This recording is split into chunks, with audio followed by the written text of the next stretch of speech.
license and registration, he can sense your aggravation. On the head of the fallen angel. When the world is muttering under the floorboards, stomp even louder. Time. Let them know you are alive today. Or unhum. Did you know that your hands came with a ripple effect? Whisper tones unraveling like silk. Blood, sweat, and tears win by any means poetry. Sway, look at me. Is a piece of the pie too good for me? Some may call it rock the mic. We call it poetry.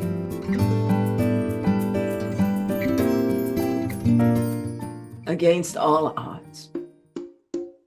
Against all odds, yours is a bright tomorrow. Despite promises denied, trials and travesties barely survive, the sun still shines within you. Even though clouds loomed large on yesterday's horizons and still shadow some of your todays, rainbows await your nod and beckon you to their brightness beyond yesterday's seemingly endless pain. Dust will rise from your stride. Know that strength grows inside those willing to claim it. Step sure-footed and strong into your revised but not denied destiny. Victory has waited long to hand you her keys, asking only that you remain true to the history and power handed you. So step into your tomorrow, embrace and honor this new thing you have prayed for. Ways have been made, not merely for you to survive, but to thrive. Walk strong along this path that honors also those who have traveled this trail already, and understand that many will follow you. Your every step connects them to strength, to power, to victory. Celebrate and grow. Celebrate and know this new day is yours.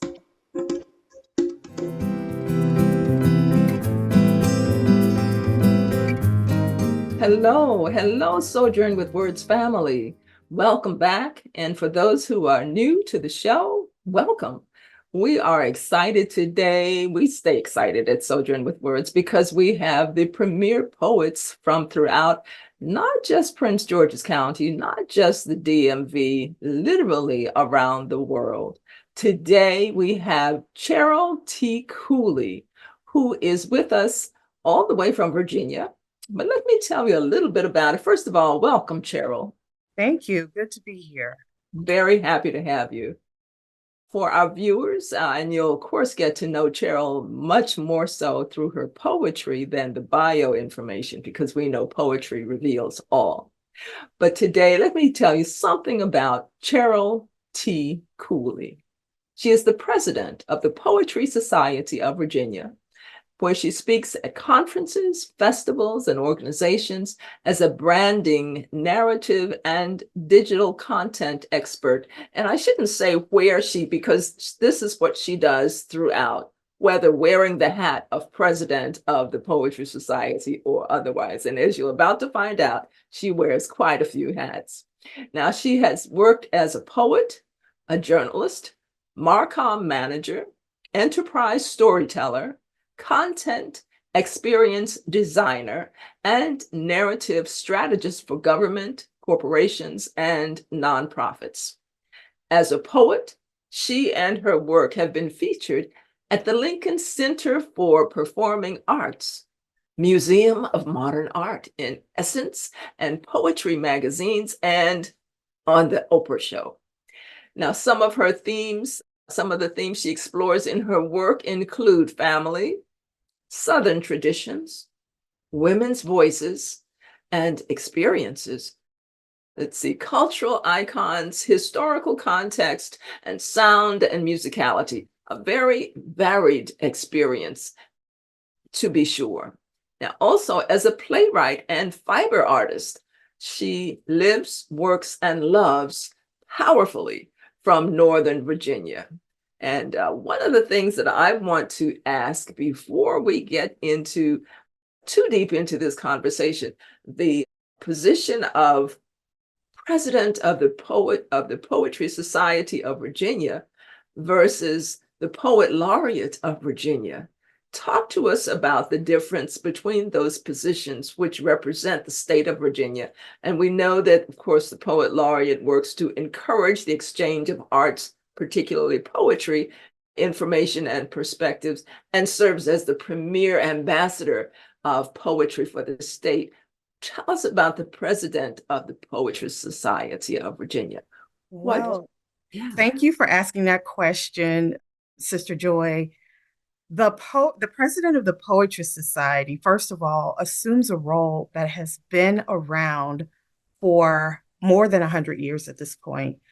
We celebrated our centennial in 2023, and it is an organization that is meant to stir enjoyment for poetry and nurture and promote the writing of poetry, the craft.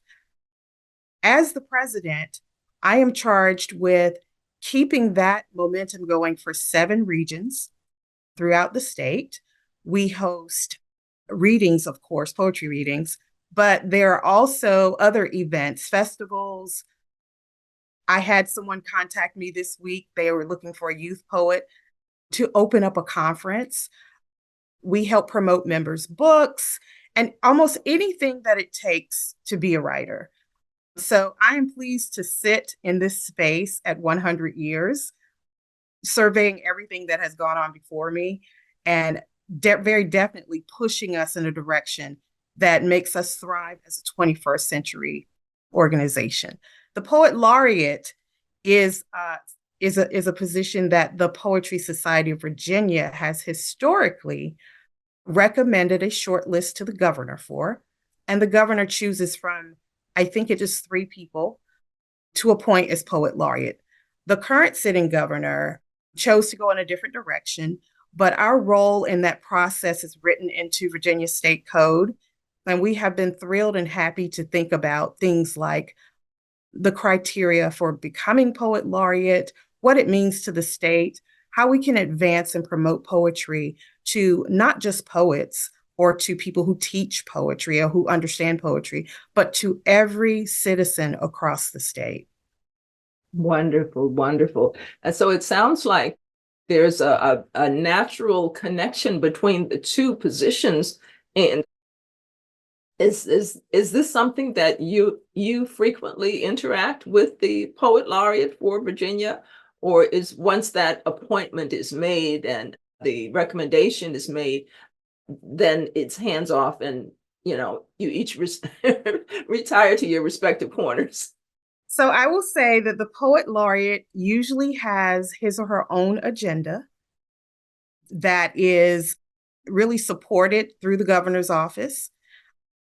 And we as an organization, since we have usually made the recommendation and typically the person in that appointment has come from the Poetry Society, of course, we are around to support, co-sponsor, co-host, whatever that Poet Laureate needs. Typically, Poets Laureate have selected some type of programming that helps them promote poetry in the communities.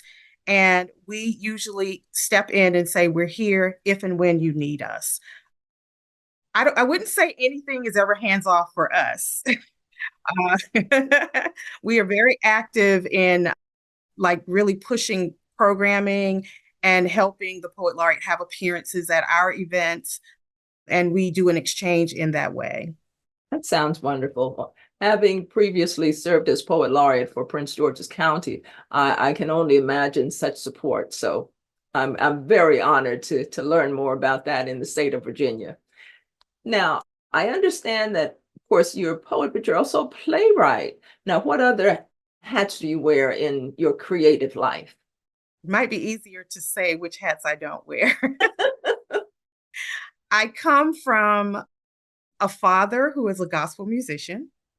And I come from a mother who is so creative, she can look at anything once and just duplicate it or enhance it or whatever it is that she does. She's magical. But I also am a fiber artist. I know you mentioned that when you were introducing me. I learned quilting from one of my grandmothers when I was about 7, and I learned crocheting from the other grandmother when I was about 9. So I typically approach fiber art projects, quilting, collages, anything mixed media with both of those crafts in mind. And a lot of people know this who are in my circle, but not, so widespread, that I love designing food experiences for people.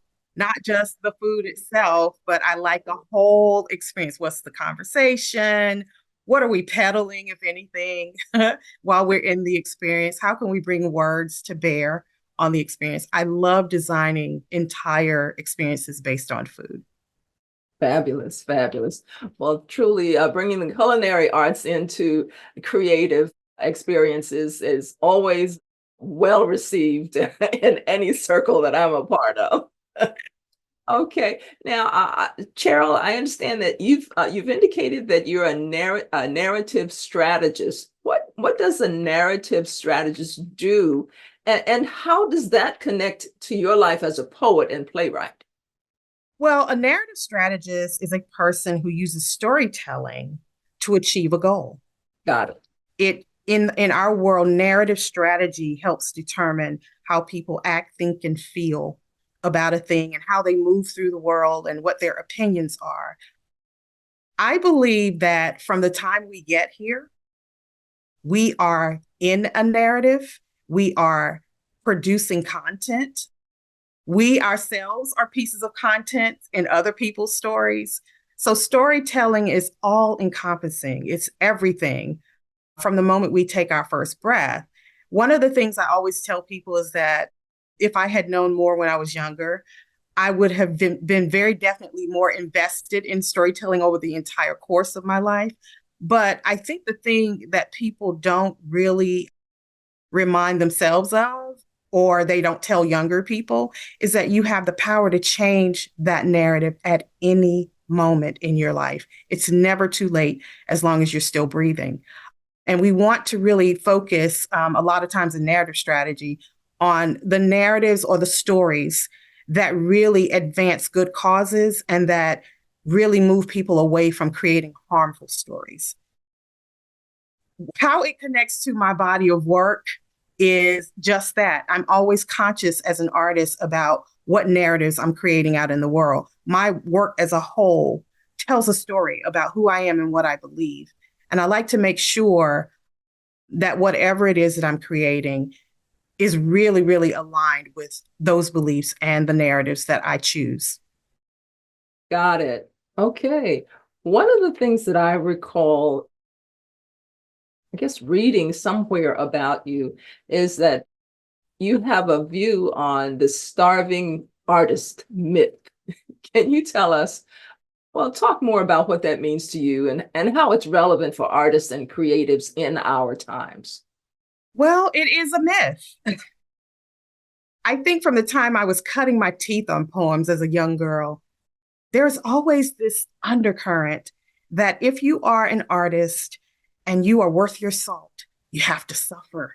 And part of suffering for, I think, many artists in the 20th and 21st century is understanding and figuring out, how do we get paid for this? How does it feed us or sustain us or help us do some of the things we have to do as human beings?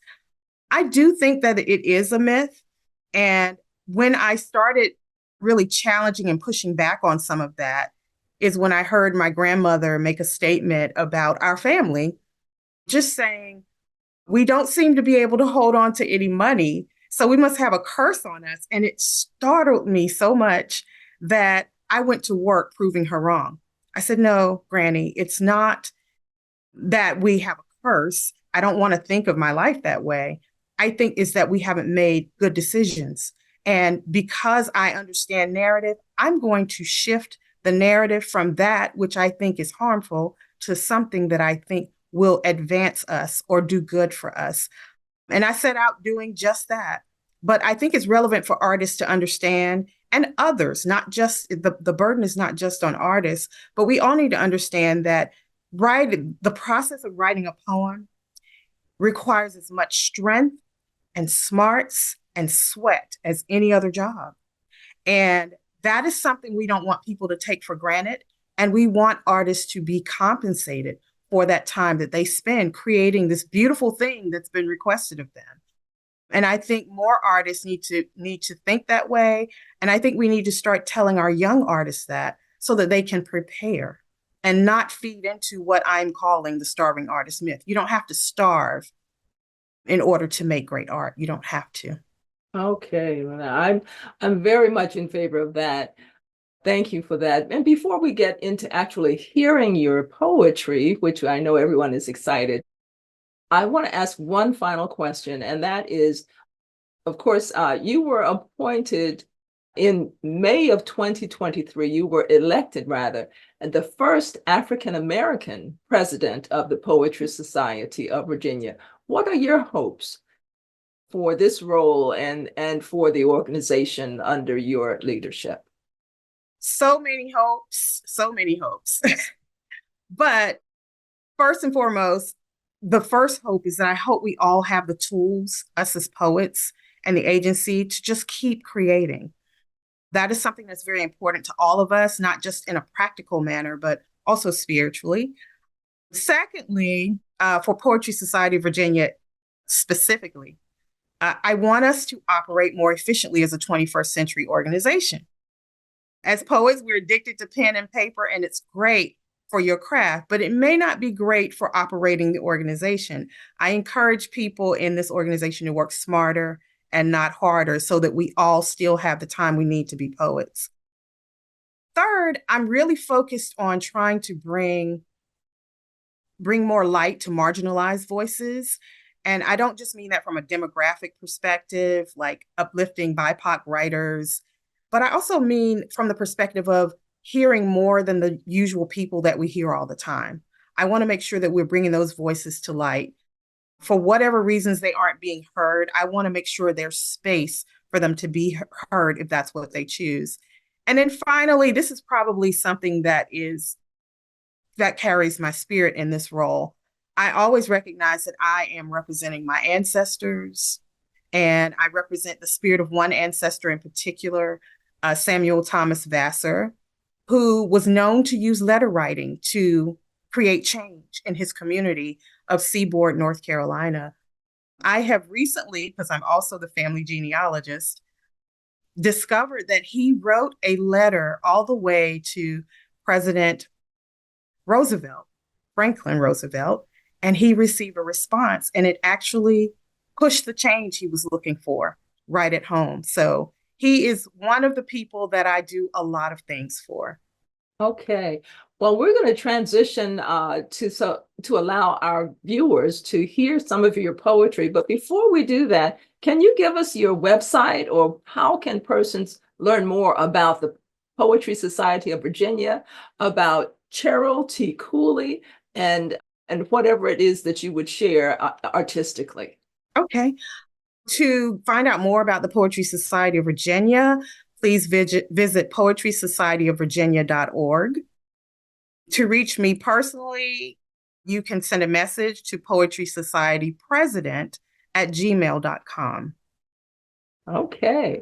Well, now, Sojourn with Words viewers, it is my honor and privilege to present Cherryl T. Cooley, Poetry Society of Virginia president, as she shares her poetry, letting us really get to know her better.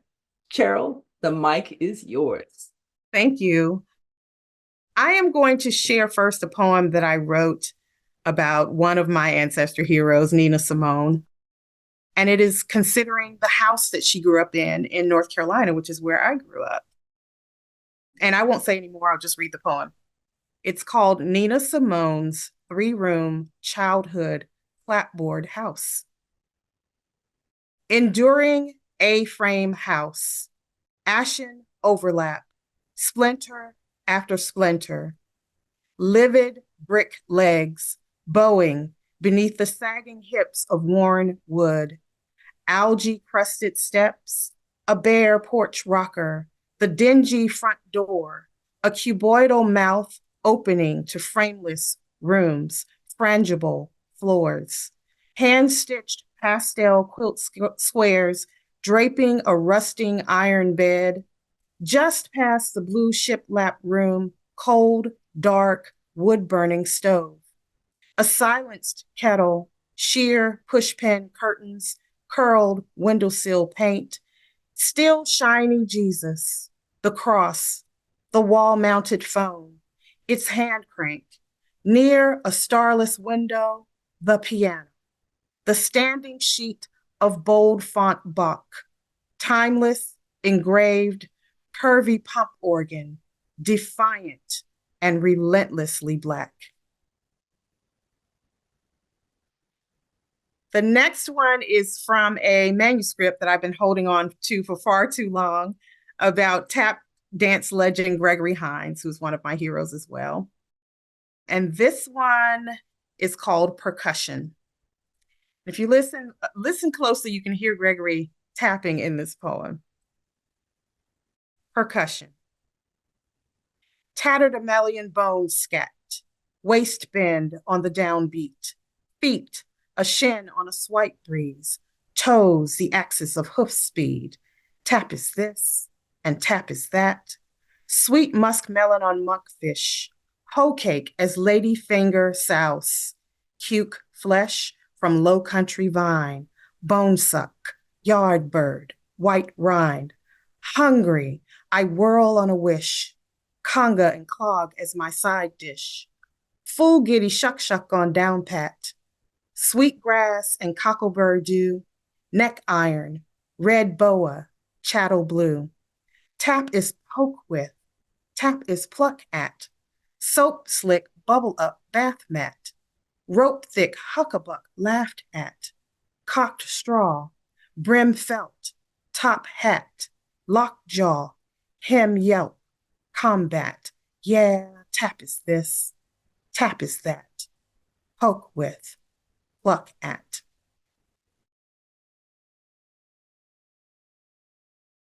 Wonderful tribute to Gregory Hines. Wow. I love him so much.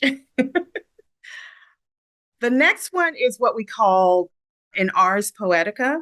So it encompasses what I believe about poetry, but this one is about my family and a tribute to my parents who always made sure we had enough money every year to go to the circus in Richmond.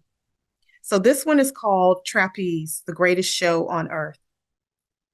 1, a day of circus. My brother and I shimmy and jive in back seats under the cream leather roof of our bay brown family Thunderbird.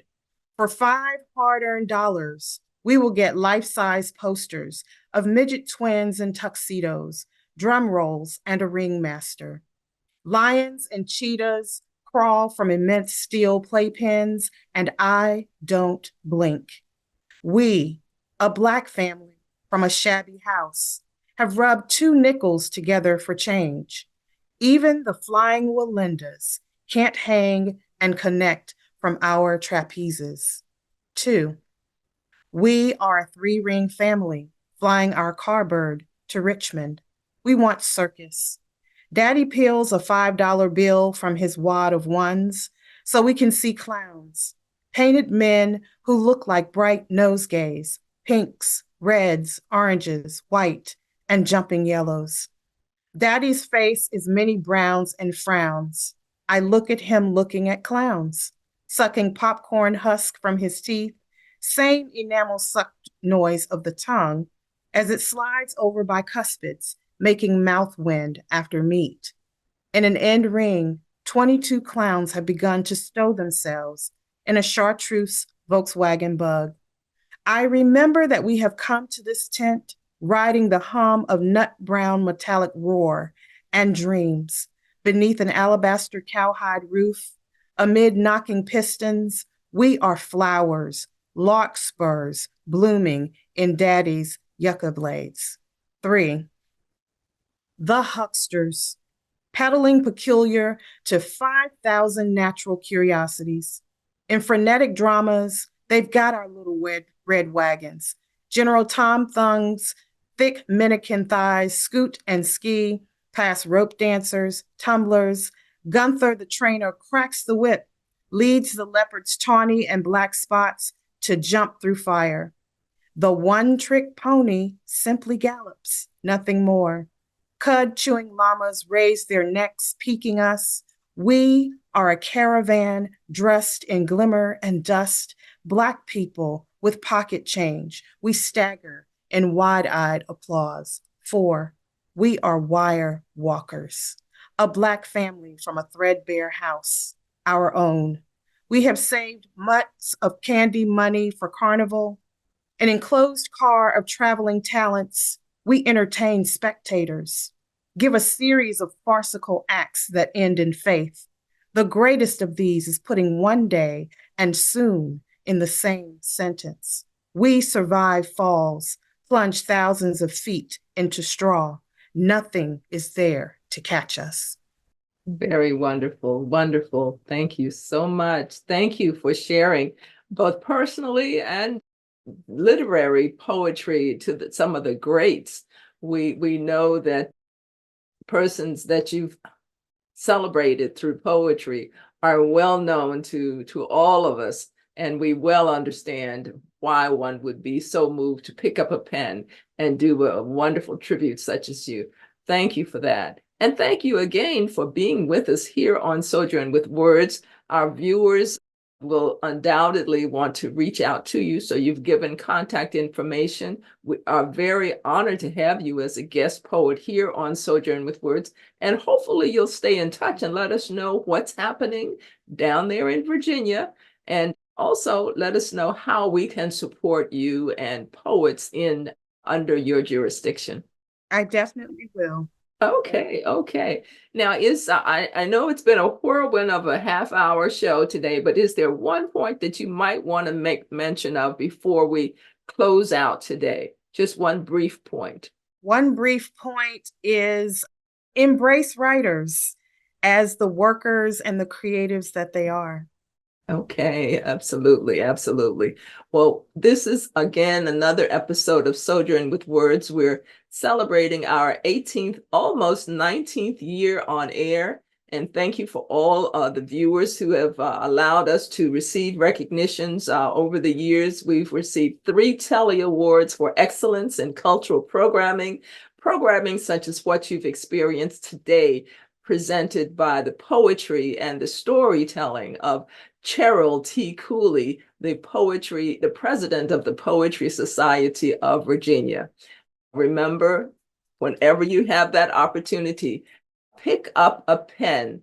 Always decide what's important to you. That can be the genesis for your own poetry.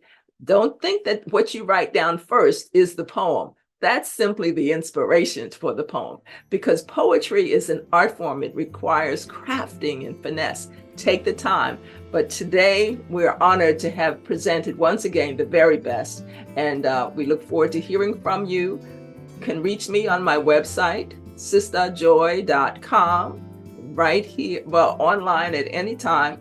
And I'd love to hear from you. Tell us what you think about Sojourn with Words. Even after all these years, it's great to hear from our viewers. So that closes us out. I hope that if anyone wants to be in touch with Cherryl, they will not hesitate to do so. And certainly, poetry is alive and well here in Prince George's County, Maryland, where we present the best as we have done today.